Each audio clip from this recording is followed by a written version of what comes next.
En el nombre del Padre, y del Hijo, y del Espíritu Santo. Amén. Muy buenos días. Hoy es sábado 25 de enero de 2025. Celebramos la fiesta de la conversión de San Pablo Apóstol.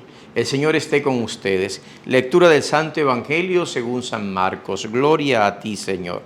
En aquel tiempo se apareció Jesús a los 11 y les dijo: Id al mundo entero y proclamad el Evangelio a toda la creación. El que crea y se bautice se salvará. El que se resista a creer será condenado. A los que crean, los acompañarán estos signos: echarán demonios en mi nombre, hablarán lenguas nuevas, cogerán serpientes en sus manos, y si beben un veneno mortal, no les hará daño. Impondrán las manos a los enfermos y quedarán sanos. Palabra del Señor. Gloria a ti, Señor Jesús. La conversión de San Pablo, 25 de enero. Nuestra iglesia celebra el milagro de esta conversión de San Pablo, apóstol del Señor, a quien también llamamos apóstol de los gentiles o apóstol de las naciones, pues porque recibió directamente de Cristo resucitado pues la misión de anunciar el Evangelio a todas las naciones. San Pablo, al lado de San Pedro, ejerció pues un papel decisivo en la conformación de la naciente iglesia de Jesucristo. Pablo, de origen judío, había sido un fiero perseguidor de los cristianos. Su celo por la conservación de la ley judía pues lo había convertido en enemigo de todo aquel que se proclamase discípulo del Señor. Para él Jesús había sido un impostor, alguien que se proclamó hijo de Dios y Mesías sin serlo, postura que en palabras del Papa Benedicto XVI se evidenciaba su realidad interior, su ceguera respecto de la verdad de la cruz que es Cristo. Será su sí definitivo a Cristo en el bautismo el que abre de nuevo sus ojos y lo hace ver realmente.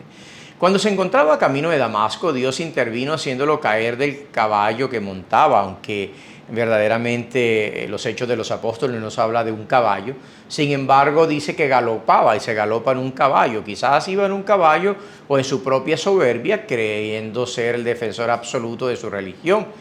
Iniciándose una historia, una de las historias de conversión y posterior entrega más hermosas que existen.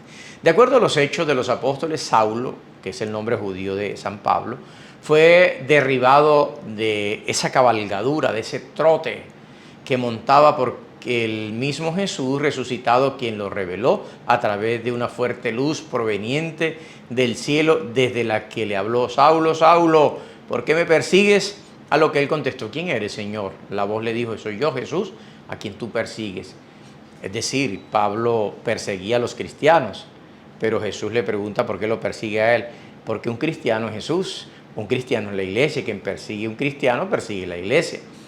El destello fue tal que Saulo quedó ciego por 3 días, permaneciendo en casa de un conocido sin comer ni beber. Ananías, discípulo de Cristo, fue enviado por Dios al encuentro para Saulo, para mostrarle pues el camino del Señor.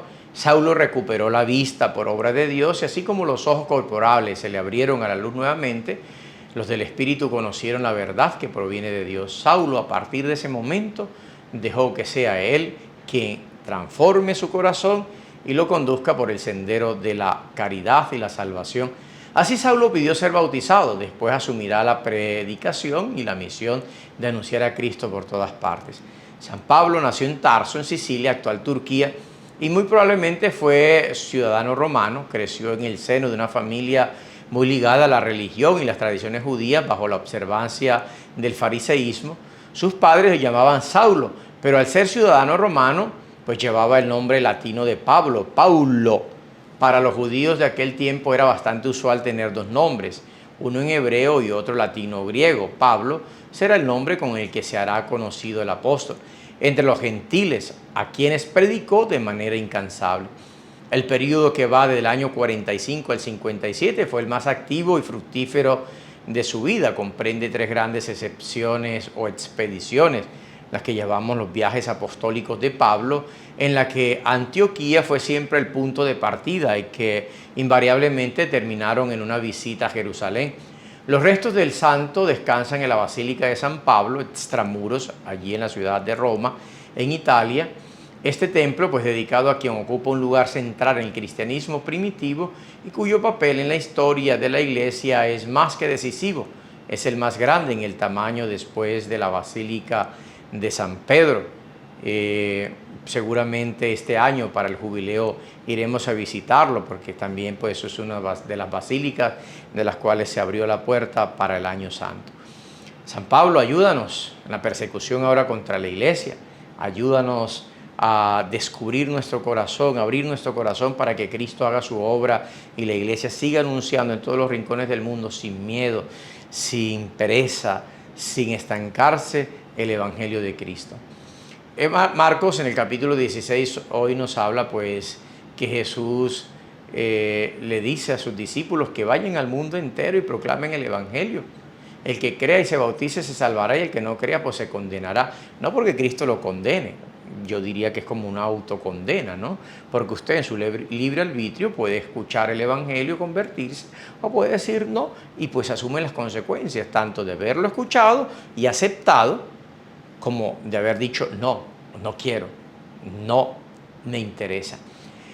Y dice que estos son los signos que acompañan a aquellos que anuncian el Evangelio. Echan demonios en el nombre de Cristo, hablan lenguas nuevas, cogen serpientes en sus manos, y si beben veneno no les va a hacer daño. Impondrán las manos y los enfermos quedarán sanos. Esas son las características que acompañan a un discípulo del Señor, a un apóstol de Cristo, como Pablo, como los 12 apóstoles, y como tantos discípulos del Señor que van de rincón en rincón anunciando el Evangelio de Cristo.